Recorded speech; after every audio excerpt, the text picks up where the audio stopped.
के खुवाउँथ्यो र आफै खान्छ खुवाउने त अब के खुवाउँथ्यो र आफै खान्छ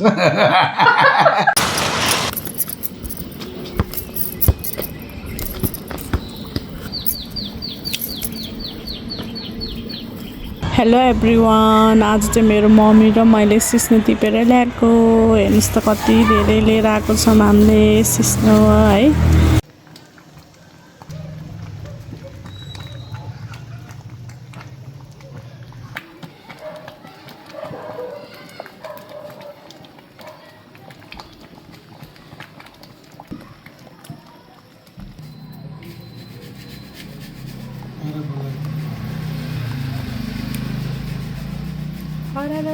बास्न आएको छ तपाईँ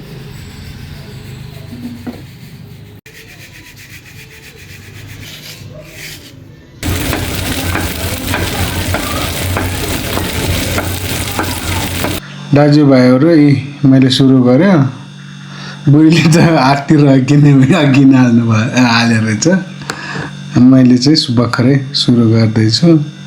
अनि हाम्रो जापानको छोरी ज्वाइँ सम्झी सम्झानीहरूलाई पनि हेरिदिनु होला र आयरल्यान्डको हाम्रो ज्वाइँ भान्जा बाबुलाई पनि धेरै धेरै सम्झना छ। सँगै खाए त राम्रै हुन्थ्यो। अघि नै ढिँडो ओह्राल्ने बेलामा पनि भान्जालाई सम्झेरै बनाएको थियो। अब तपाईँ भए त तपाईँले ओह्राल्नुहुन्थ्यो, मैले ओह्रालेर बुढीलाई खुवाउँदैछु। खुवाउने त अब के खुवाउँथ्यो र आफै खान्छ खुवाउने त अब के खुवाउँथ्यो र आफै खान्छ खुवाउने त अब के खुवाउँथ्यो र आफै खान्छ तर बनाएर दिँदैछु भन्ने कुरा भन्न चाहिँ पर्यो भन्नु के गर्ने त नि। सम्झना त आउँछ, झल्कोट आउँछ, पुरानो झल्कोहरू आउँछ, के गर्ने त नि। साथीभाइहरू सम्झेर साथी छैन। सँगै बस्दाखेरि सँगै हिँडेको सम्झना आउँदो रहेछ। अनि यो अरू सँगै बसेको भन्दा सम्झना चाहिँ धेरै जिन्दगीभरि हुँदो रहेछ। यति चाहिँ एकदम याद आउँछ अहिले मलाई। सबै यसरी पो खान्छ त हौ, यसरी पो खान्छ त हौ, यसलाई यसरी ढोकेर पो खानु पर्यो नि त हौ। म त कागती हाल्नै बिर्सिन्छु यहाँ। कागती त हाल्नु पर्यो नि। भयो म हालिसकेँ। खानु क्या बुढीमाहरूले त खाने हो नि त। अब के खानु छ र, अब त्यही ढिँडो ओह्राल्ने, खाने, बस्ने, सिस्नो घोट्ने, खाने। अब त्यही त हो प्यारे श्रीमती अनि प्यारो श्रीमान सँगै बस्ने त हो। अब कोसँग बस्नु छ र अब त। अनि छोरीहरू ज्वाइँसँग जाने, अब बुहारीसँग जाला, छोरा पनि। अब के गर्ने, यस्तै त छ। फेरि हामी त फेरि त्यो सिस्नो घोट्दै खाँदै गर्ने त गाउँको सिस्टम। तर यो सिस्नोसँग म ढिँडो खानै नसक्ने। किन हो, धेरै ठुलो खान सक्दैन क्या। झोल पनि मोटो, ढिँडो पनि मोटो, त्यही भएर होला नि। तिम्रो खाऊ है।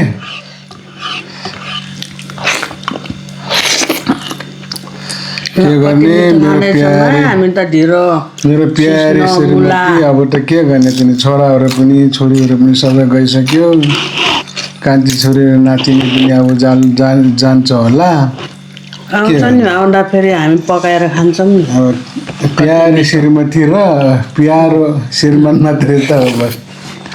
यस्तै गरेर खाने हो। फेरि छोरीहरू सबै जम्मा आउँदा ज्वाइँहरू छोरीहरू नाति नातिनाहरूलाई नि खुवाउने हो। यति मिठो चिज पसिना आउँछ क्या फेरि फेरि पसिना आउँदा फेरि आँसु पनि आउला र बर्बाद फेरि आँसु पनि आउला र बर्बाद होला है। कति मिठो।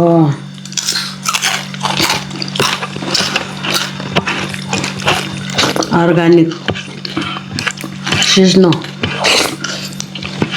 अस्ति नबोली खाएको पेट ढार्यो कि त्यही भएर आज धेरै बोलेको खाएको पेट ढार्यो कि त्यही भएर आज धेरै बोलेको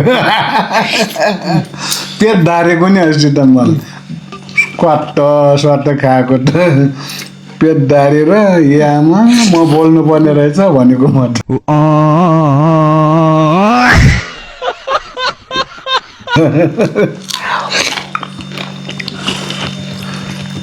कति पिरो खोर्सानी।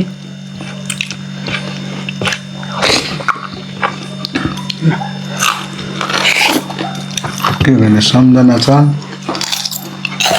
गाउँघरको सम्झना आउँछ।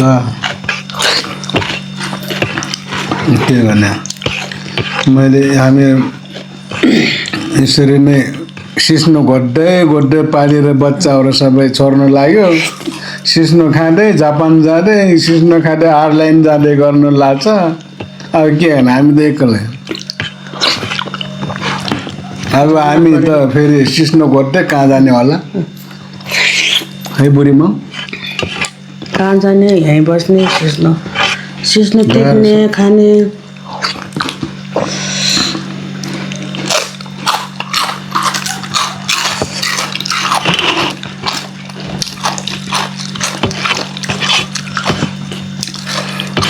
ढेँडो ओह्रालेर खाँदा त यस्तो पसिना झर्छ।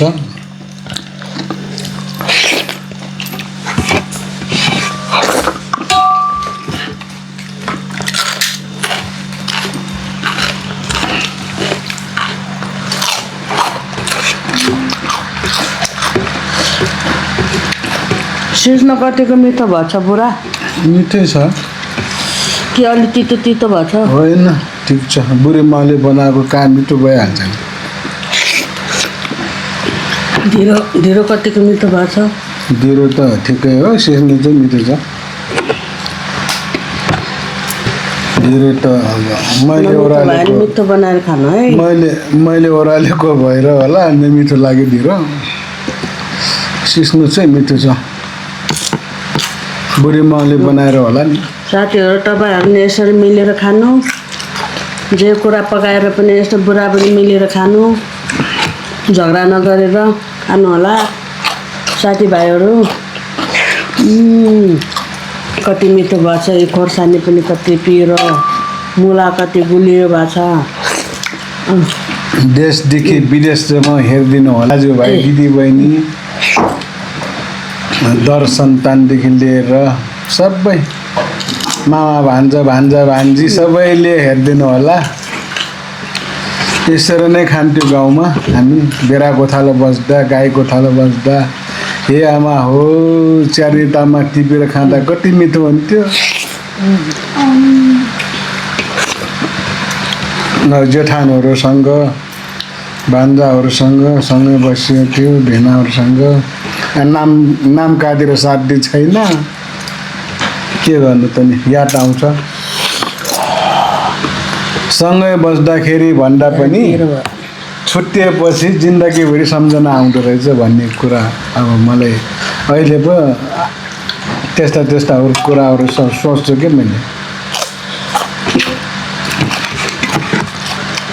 सम्झिँदै दुई थाल ढिँडो खाँदै अनि दुई थाल त्यो यो पेट धारिन्छ भनेर आज म धेरै बोलेको।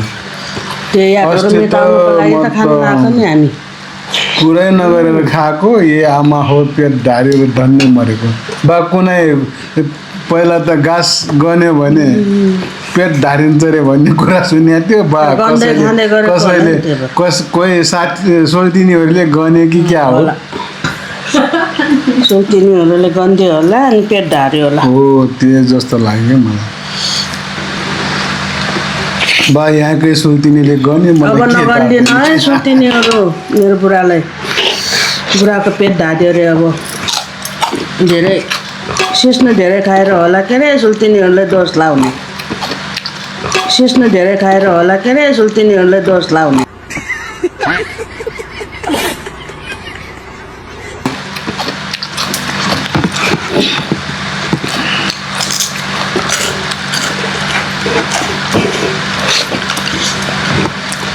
यो हाम्रो के अरे यो साउने 15 मान्ने सिस्नो खाने पहिला जमानामा हाम्रो बुवा आमाले भन्नुभएको थियो कि सङ्क्रान्ति साउने सङ्क्रान्तिमा असारे सङ्क्रान्तिमा असारे र साउनेको सङ्क्रान्तिमा सिस्नो अब सिस्नो भन्दा पनि लुटो फाल्नु भन्नुहुन्थ्यो 3टा हुगुल त खुट्टा मुनि मन्छाएर फाल्नु है भन्नुभएको थियो। अहिले कहाँको कताको हगुल त लिएर आउनु त्यो फालेर रोटी खाने हो क्या 1 गतेमा। त्यसपछि साउने 15मा सिस्नो चाख्नु है बाबु भन्नुभएको थियो। त्यही भएर चाकेको बुढाबुढी खाने के अरे बुढा बिर्स्यो म त ढिँडो थाप्ने होइन क्या ढिँडो खान्न म सिस्नो खाने अनि के अरे अर्को स्यालमा खाने हो क्या स्यालमा त त्यो त 15 एकछिन पर्स्यो भन्दा अहिले कहाँ यत्रो खान्छ कहाँ खानु स्यालनाहरू उतातिर टन्नै भयो है साथीहरू हामी त टन्नै ढिँडो सिस्नो खाएर टन्नै भयो। पहिला त बुढाबुढी निकै झगडा हुन्थ्यो। अहिले त छोराछोरीहरूले छोड्दै जाँदा त बुढीले पनि निकै माया गरेछ मलाई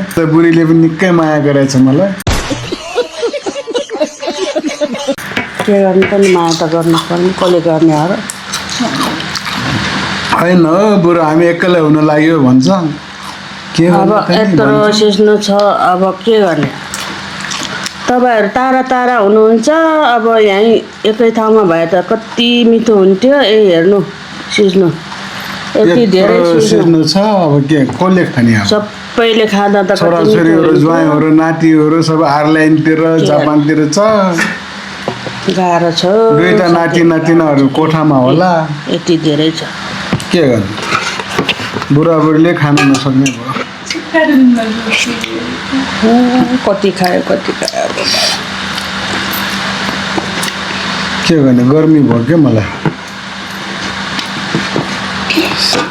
यो बङ्गुरको खानु न मासु सबै कति मिठो छ।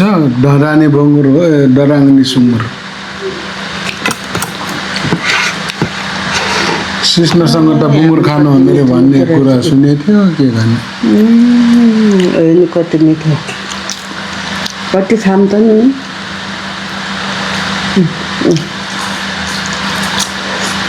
कुनै दिनमा त बुढाबुढी गीत गाउने है हुन्छ। अब गाउँदा पुरानो हाम्रो भाकाहरू गाउने के गाने सङ्क्रान्तिमा खानु घिउ सङ्क्रान्ति घिउ खाँदै गाउँदै ल ठिक छ। आजैदेखि म त घिउ खाँदै गाउँदै सम्झिँदै गर्छु बुढीलाई म के भन्नुपर्छ भनेर म सोच्दै गर्छु नि गीत गाउनेलाई। कुनै डराउनेवाला त छैन बुढीलाई देखेर गाइहाल्छु नि म। अब यो हामी गाउँको अर्ग्यानिक हामीहरूले खाँदै थियो खाएर भ्याइसक्यो होइन। छोरा र छोरी अनि ज्वाइँ नातिहरूलाई सम्झिनेहरूलाई धेरै सम्झना छ। अनि हाम्रो आयरल्यान्डको भान्जालाई होम गुरुङ भान्जालाई पनि धेरै सम्झना छ।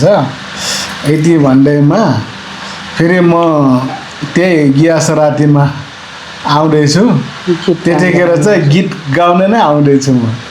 गीत गाएरै देखाइदिन्छु म। यो फेरि कसलाई हो बुढीलाई हो नि फेरि अरूलाई त कसलाई गाइदिने र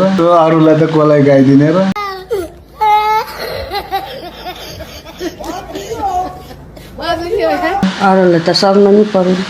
सक्नु त तर पाउनु पनि त पऱ्यो नि त गाउने जान्नु पर्यो नि जानेपछि त पाइहाल्छ। कहाँ पाउँछ हौ पाउँदैन।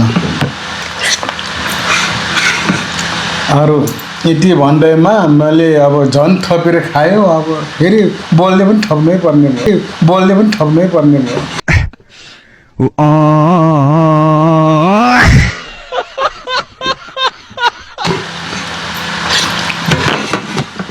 सबैले कमेन्ट गरिदिनु होला अब के गर्ने त नि अब यस्तै छ जिन्दगीमा जहिले पनि सिस्नकै सम्झना आउँछ गाउँघरकै सम्झना आउँछ के गर्ने अब छोराछोरीहरूले गाउँ जाने छैन हामी त लगभग सोच्छु कि हामी बुढाबुढी त यसो गाउँतिर जान सिस्नो यताउता खानुलाई भन्छु होइन हो बुढा हामी अहिले त गएर पनि के काम गर्नु र काम गर्नु सकिन्न अनि जे पनि अब छोराछोरीहरूले पाले पुण्य फाले पाप उनीहरूकै हातको कुरा छ भन्दैछ के अरे बुढीले तै पनि हेरौँ कहिले कसो त सिस्नो खानु जानु पर्यो नि त हो साथी भयो यति भन्दैमा लाइक कमेन्ट सेयर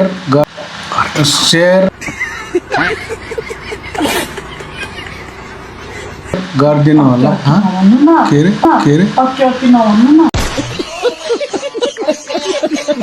अरे यति भन्दैमा धेरै धेरै सम्झना छ बाई बाई सिस्नो बाई बाई सिस्नो बाई बाई बाई बाई ला ला ला ला बाई बाई बुढी मेरो बुढी यहाँ छ है